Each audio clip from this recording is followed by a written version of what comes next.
I know I'm okay. I know I'm gonna flip. Yeah, do it. Do it. Do it. Do it. Yo, what's going on? What's going on? Quick pop up, man. Late night, Yes, sir. uh, 10:12 in Atlanta, Georgia. I should have my old ass in the Easter. bed, but we got something to talk about right quick.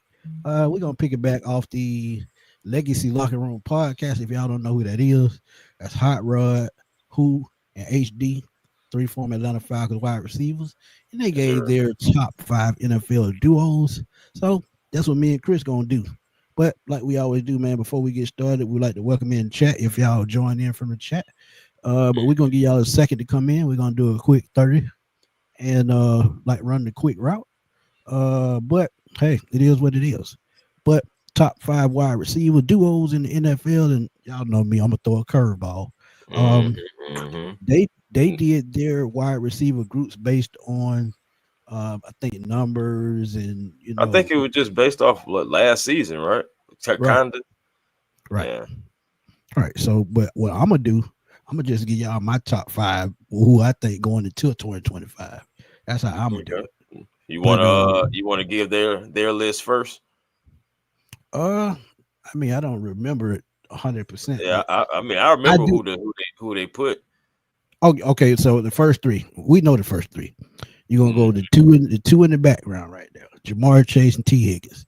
mm-hmm. Then you go AJ Brown and Devontae Smith, Mm-hmm. Mike Evans and Chris And Godwin Chris comes got one back. number 3. Mm-hmm.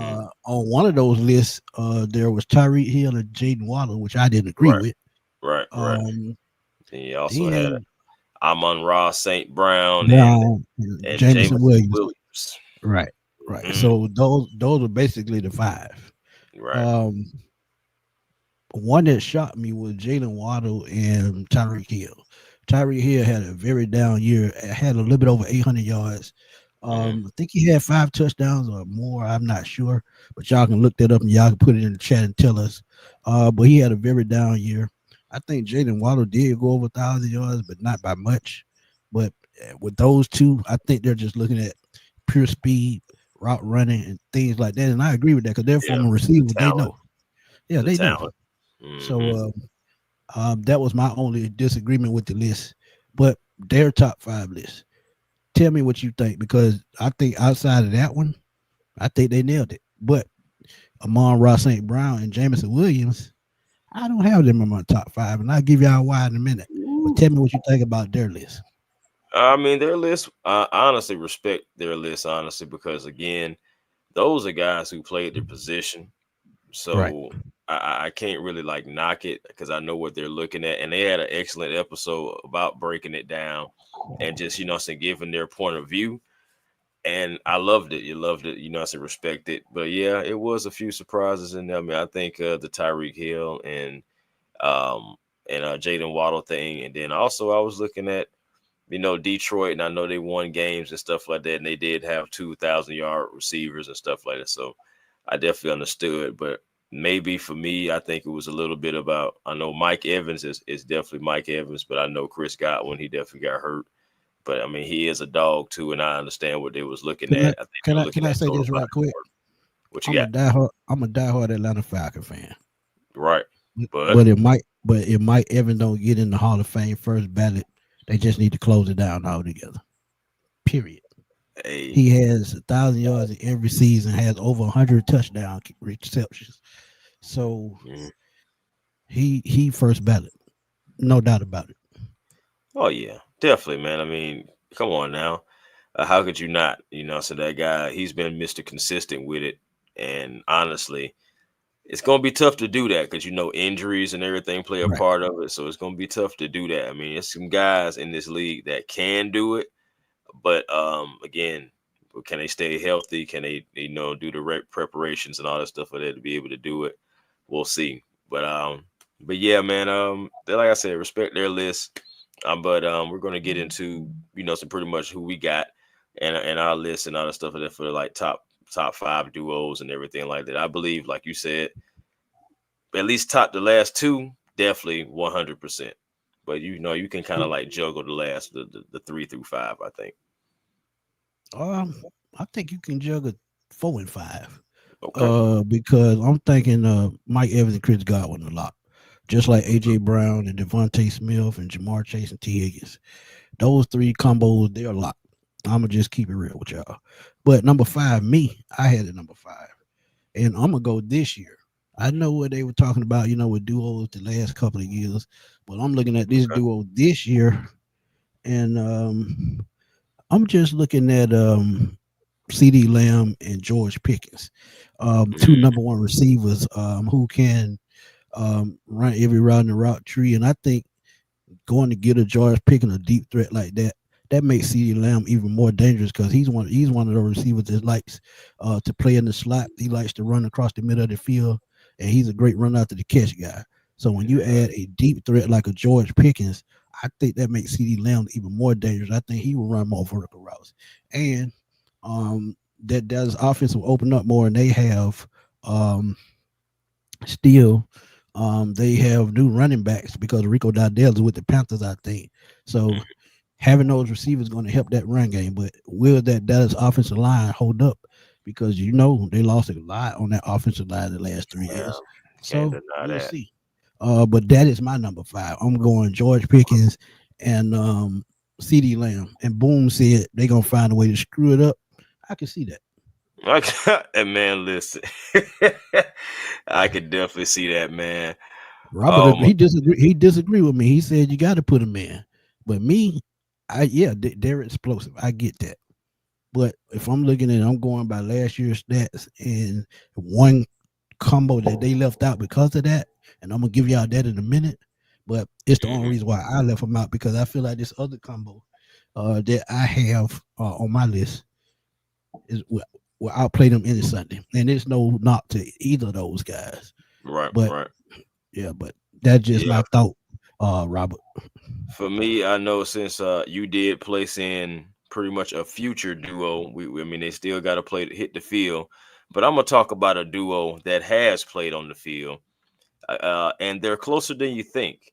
They're rocking Atlanta Falcons jerseys, and I'm talking about Oh, Darnell Mooney and I'm talking about oh, Drake London. I believe these two guys can be top five this coming season. Honestly, hey, Darnell Mooney was a first down away from being 1,000 yard receiver. You go back and you look at a few drops that he have, and you just be like, "Daggone it!"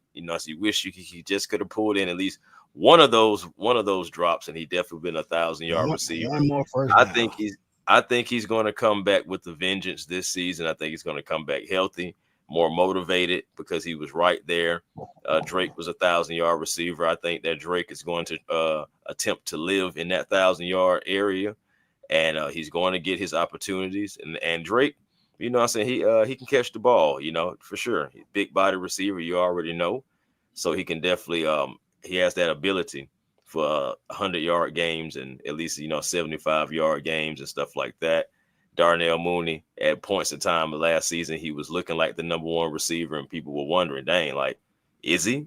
So I believe he's going to come back with a So, vengeance. And I think so that honestly, Michael Penix, with Michael Penix as the quarterback now, it was Kirk Cousins. And I'm saying Kirk Cousins was getting in the ball. Of course, he's a veteran and everything, and he was able to get them the ball. But Michael Penix does have the better arm.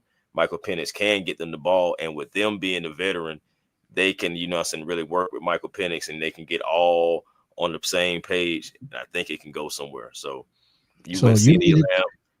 you mean to tell me that the post we put up earlier, right here, Oh, what do they rank? So you mean to tell me you putting them top five? I'm going to put the home team at top five. I'm Wow. putting them at top five. And yes, if y'all didn't see it on Twitter, yes, we did drop that one earlier. Wondering if y'all guys, how y'all feeling? Are they in the top 10? Some people feel like they're in the top 10 right now. Some people feel like they're not. They're on the way. I feel like they're already in the top 10 right now. And I believe that they can move to top five and be in the top five. And I'll put them right there at five, respectfully, because there is some duos out there. And so I'm gonna put them right there at five because, of course, two youngins coming in, but making their presence felt. Going with the home team, man. I like that. Taking a chance. And you right. We talk about. I told you behind the scenes. We talked about it. he was 3 to 4 drops away from being a 1,200-yard receiver. Think about that. Definitely. Yeah. One first down, 3 drops, and he easily a Decent. 1,000-yard receiver. And like I told you, like I've been telling folks, he was the number one receiver in Atlanta until Drake London and Kirk Cousins got on the same page. Darnell Mooney was flat out balling. But hey man, you see what happens, man. That's why I say he gonna come back with a vengeance. Because if he's the competitor that I think he is, talking about Darnell Mooney, and I believe he's thinking about that and be like, man, I was right there. Okay. I'm coming back healthy. I'm coming back with a vengeance. So what you got? Drake London, 1,000 yards. I think he can get close to 15 this year. Darnell Mooney, I think he can get between 11 and 1250, somewhere in that range. I was thinking 1250. Yep. I was right there. Is that? Where now you know I gotta start some shit. Where does that leave Kyle Pitts? Where does that leave Kyle Pitts? Hey man. The thing about it, you never know. You just never know. But hey, Kyle Pitts, I mean, my thing is, hey, think about it like this. If Kyle Pitts has, let's say, 800 yards in the season, right? Matter of fact, yeah, let's say anywhere between 750 and 800 yards in the season. But he has 7 touchdowns. Is that a successful season for Kyle Pitts, or is that still kind of lowballing compared to his talent? It depends on if those touchdowns clutch or not. If he has 7 touchdowns and 5 of those are clutch, that's a successful season. I'll say 4 in the red zone. I'll even say 4 in the red zone. Exactly. My point exactly. So if he makes more key plays and goes under 1,000 yards, and we know that he tried, I think that's successful compared to what he's done the last 3 seasons. Because after that 1,000-yard season, it's been straight downhill from there. The last 2 seasons, he barely got 600 yards. So 850 is 200 more than what he had the last 2 years. That's a win. Then you get 7 touchdowns, maybe 4 in the red zone. That's a win. And I've been seeing people say that Michael Penix probably could pass for 5,000 yards with the tight weapon that he have. And you got to throw Bijan in there.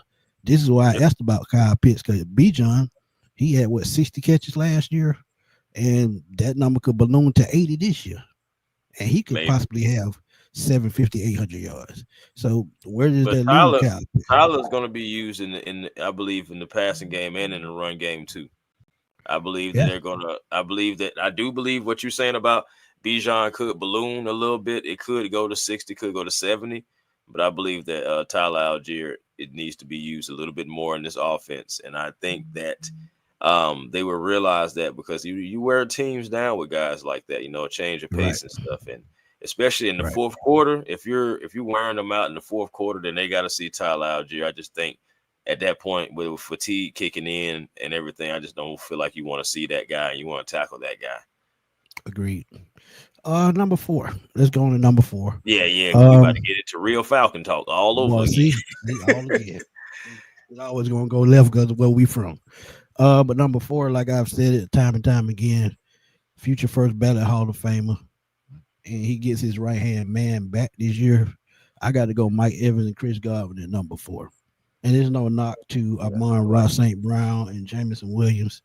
I just like this duo because I know a healthy Chris Godwin and a healthy Mike Evans. Baker Mayfield going to be slinging the ball all over the field. That's my number 4. Because like I said, Mike Evans is pretty much unstoppable. Mike Evans hurt Mike Evans. Nobody else. I like it. I hate to do this. I hate to do it. I do. But I'm going to go Amon-Ra St. Brown and Jameson Williams at 4. I'm going to go with those 2 guys because I know Jameson, I ain't going to lie, I did not realize that Jameson Williams had 7 touchdowns, and I did not realize that he averaged almost 18 yards per catch. Yeah, that he was taking the top off, like really taking the top off. But remember at Alabama, they had a track team. Of course. Jalen Waddle, they had Jameson Williams, and they had Devontae Smith. all at the Right. same time. Yeah, But Mechie go ahead. over there too. So it just that's yeah, man. That's definitely crazy right there. So that's a crazy duo. But yeah, that's who I'm going for number 4. I'm going Amon-Ra St. Brown and Jamison Williams. I think that duo, especially with Jared Goff, I know it's a knock on him, but honestly, I mean he's been Jared taking Goff, that one of the team. most underrated Yeah, quarterbacks in the man, league. he's been taking that Easily. team. It seems like Yeah. he's ever since he got traded pretty much after the Super Bowl, like he's had a chip on his shoulder, and that's good Right. for him because he's been playing like it. I mean, does he mess up sometimes? Every quarterback does, but Jared Goff has been solid for Detroit, so for the most part. So And yeah, honestly, it really wasn't his fault that they lost that NFC Championship game. It was just bad coaching down the stretch. that's Uh, just that's tough. but let's go number 3 for me. Okay, This is where I feel like the disrespect came in. And I respect all their opinion. They played the game. I'm just a viewer and I just like what I see. But Justin Jefferson and Jordan Addison, before yes, Addison went down sir. with that injury, Jordan Addison and Justin Jefferson were two of the best receivers in football. And Right, guess who was throwing them the football?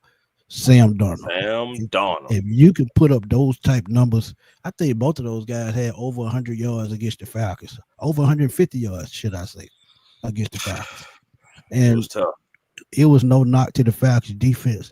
I think any given Sunday they could have did that to any defense, no matter who it was. So Right, for them and we not to still even be was in mentioned, that game though right? until Right. we were.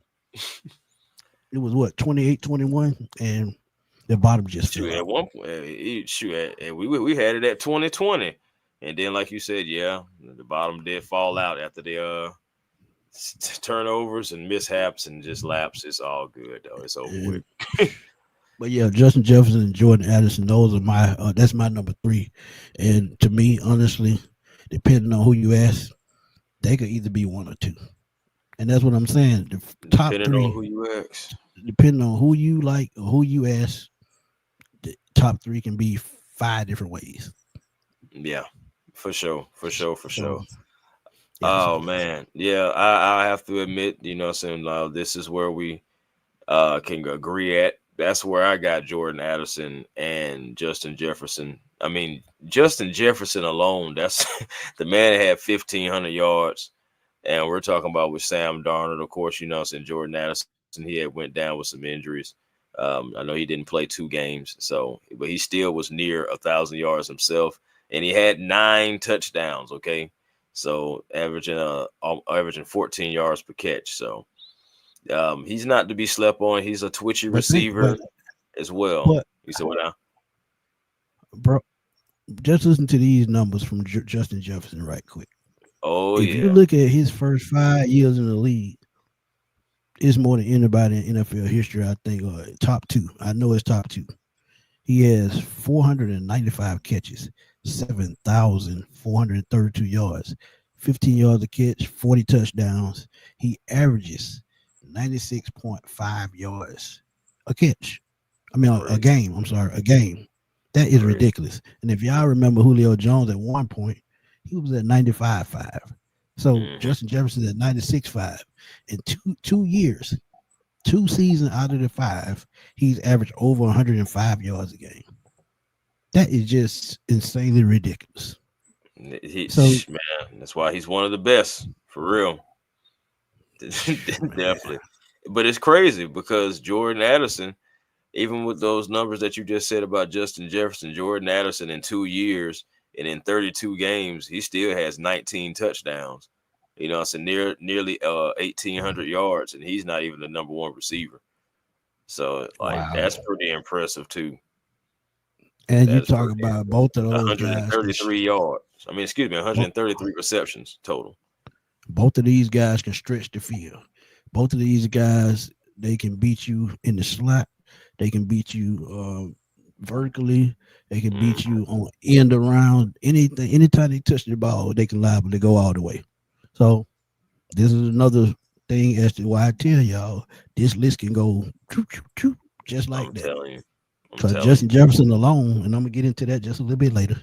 But Justin Jefferson alone is a threat, and Yes. McCarthy landed in a good spot because he has a strong arm. Is he accurate? That's yet to be seen.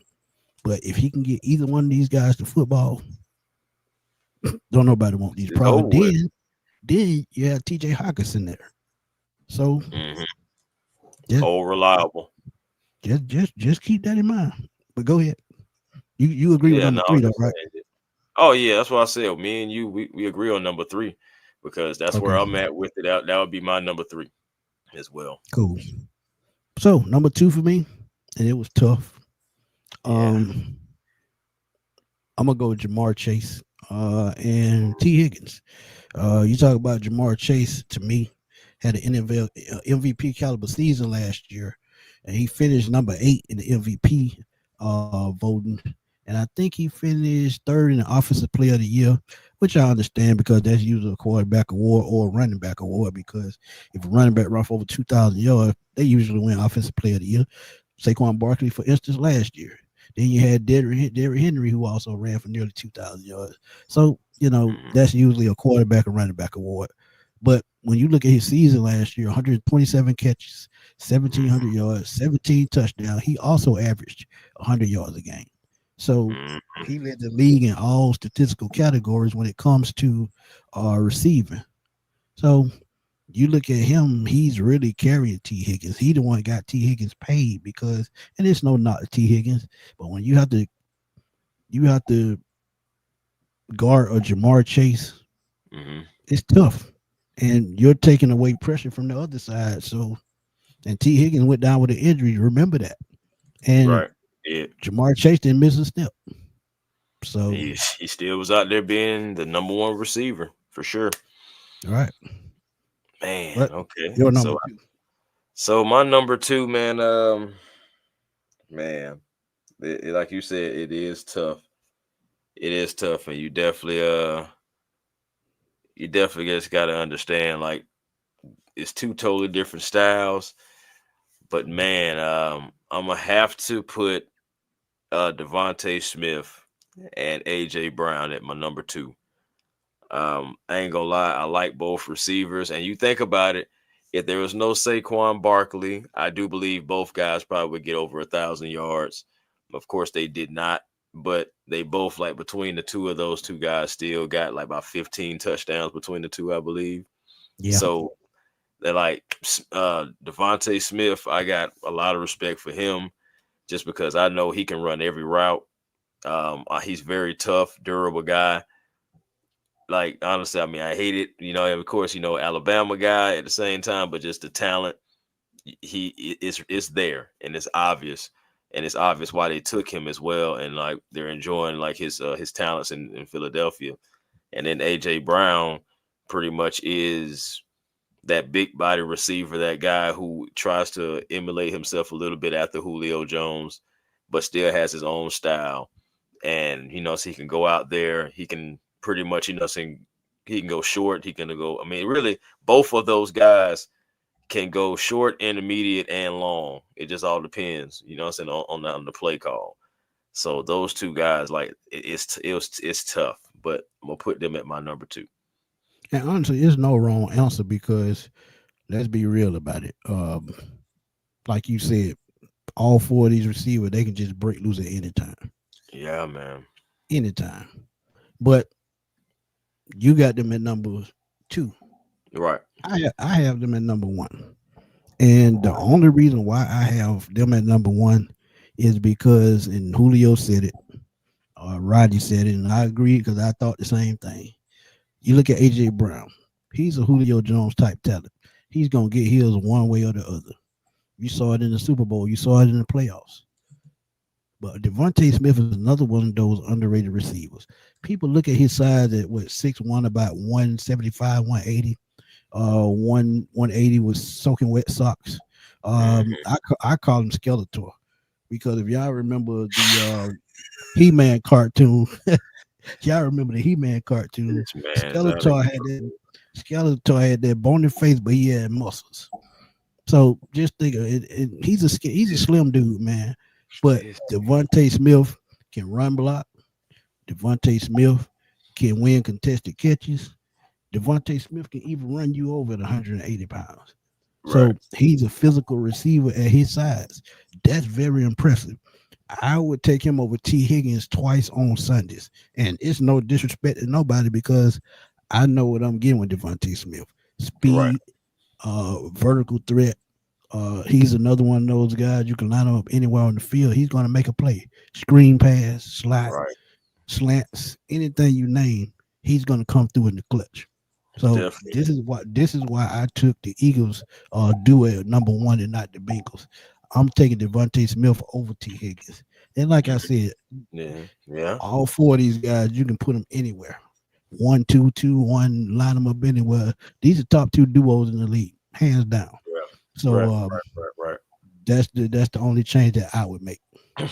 Yeah. And of course, I'm going with Chase on the case and freaking T. Higgins, man. I know those two guys right there. That's in the background. They honestly at any given time can end up in the end zone on any play. Honestly, they both can. I believe now. Of course, Jamar Chase is the better route runner. Jamar Chase can go short, intermediate, and long. So it don't matter. He can take it. Like he's the closest guy that I've seen. So of course Justin Jefferson as well, but he's one of the closest guys that I've seen that can take that old slant and go all the way to the house. Like seriously, like we've seen it happen so many times. And of course, he got almost 1,800 yards this past year. And I know T. Higgins missed some games, but when T. Higgins was healthy, there were plenty of times to where they were trying to take Chase away, and they were still able to get down the field and still able to score points with T. Higgins because he took over that number one responsibility. Yeah, of course, so they rolling coverage is over, but you got to still do your job. And that's exactly what T. Higgins has been doing. And they paid him like a number one receiver because I believe on a different team that probably is struggling at wide receiver, he could go there and make some noise. But also, you think about it, their quarterback Joe Burrow, they had a bad year as a team.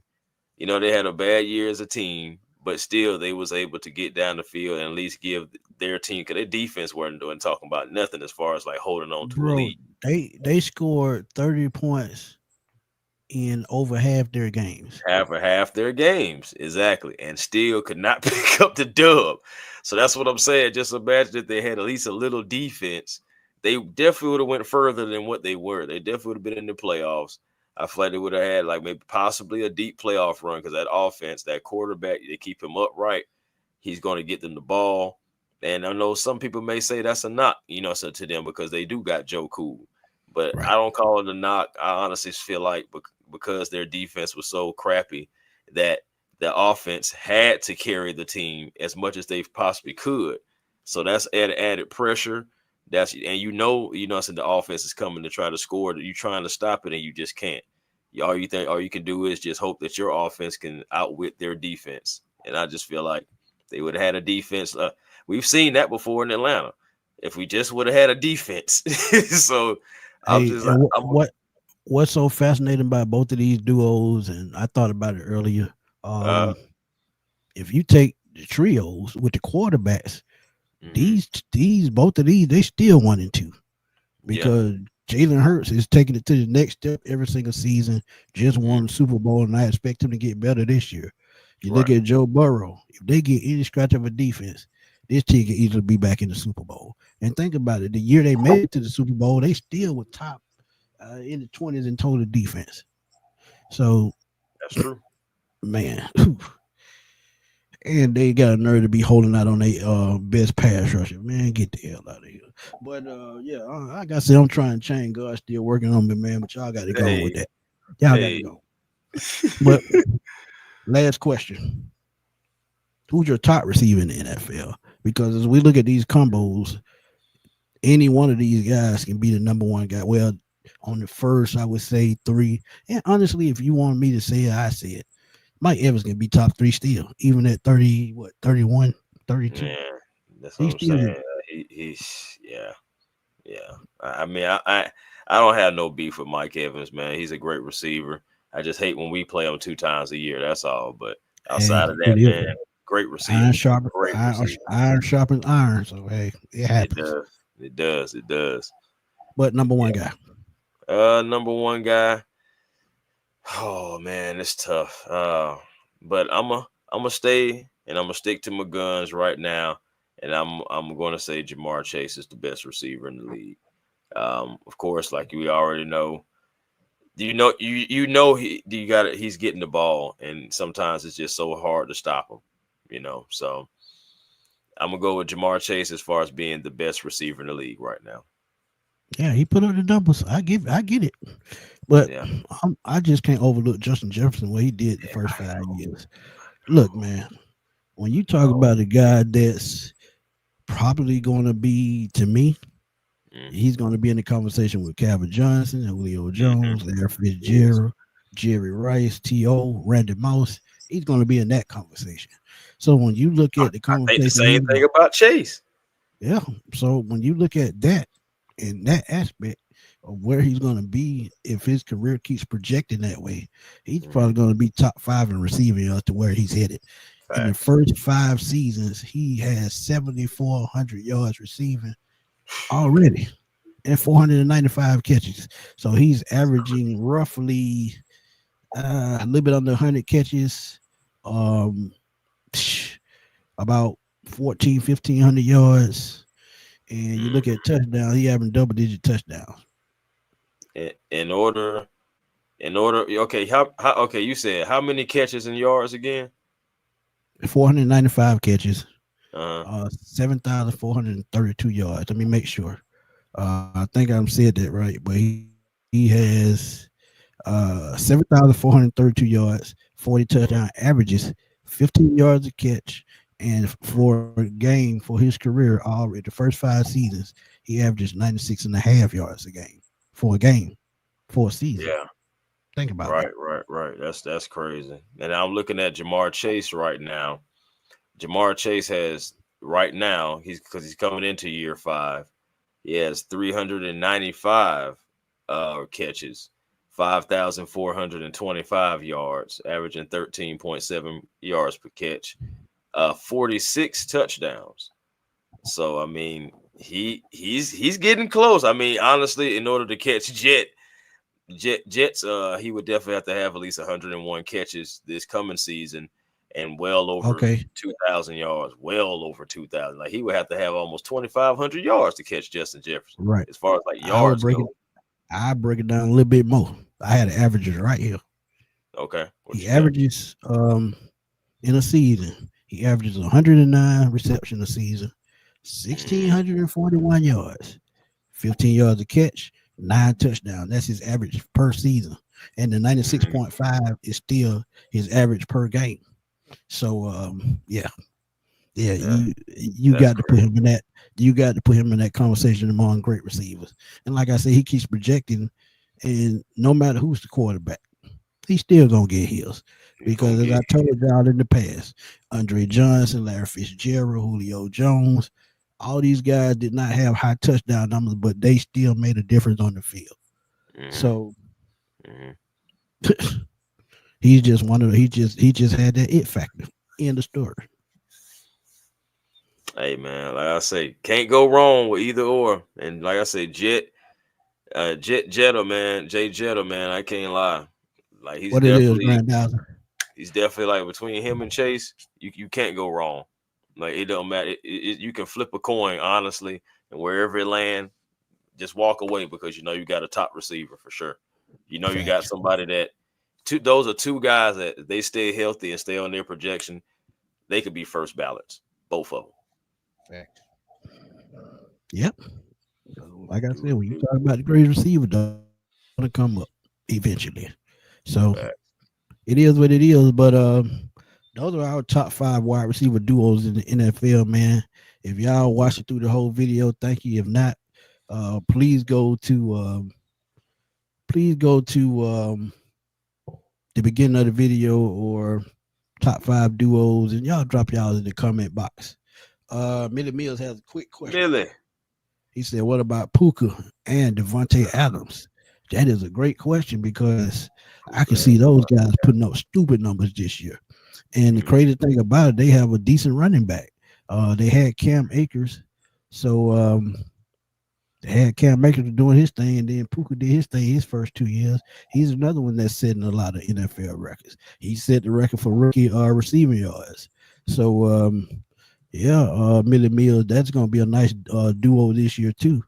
But I just feel like the reason why I would take um CD Lamb and George Pickens because they match up nightmares. You got two number ones.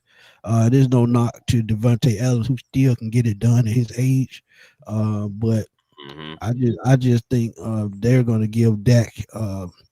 They're going to bail Dak out. He get paid 60 million, so Mm-hmm. they didn't have a choice but to go get him another receiver. Yeah, that's him. Grandizer Kyron Williams, Yeah, absolutely. Kyron Uh, Williams. Yeah, yeah, the only thing now he does have a fumbling problem, but I think he can fix that. he can Because fix it. Yeah, he can if fix it. Tiki Barber can fix it, he can fix it. Mm-hmm. I like the So kid. yeah, Grandizer, yeah, that's who he is. Yeah, Oh, that's all. we That's checked a in shot. country live. Yeah, yeah. So yeah, but we actually doing this late. We supposed to did it early in the day, Yeah, we was. but things So came up. yeah, so much happened. I know for me, man. I know man, Anzi Sala for the Hawks. I know he definitely had his press conference. Had to get into it. Had to check that out, and then we was like, man, let's just go ahead and just catch up with it. And yeah, man, we just was really we in the beginning, talked about briefly, it's in the Legacy Locker Room podcast, episode 3, and those guys had the top 5 wide receivers to them, and honestly, great list, and especially from guys who played the game. So, but Right. we came on here and we threw a little curveball, man. And we added guys who we felt like going to be to the list, and added some guys to the list. So so you guys make sure you guys check that out. So rewind if you're not catching this, right now, make sure you catch it from the beginning. Make He sure you said he catch it from need the beginning. another.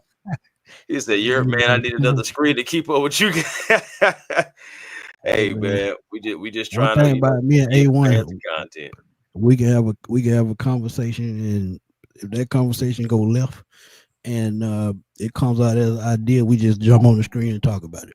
Yeah, man. Because if we talking about it and the conversation is good, we know that y'all gonna enjoy it. But Jew, what's up, my guy? Yeah, What's that's that? a that's a that's a late night show, man. We jump on anytime, no matter what.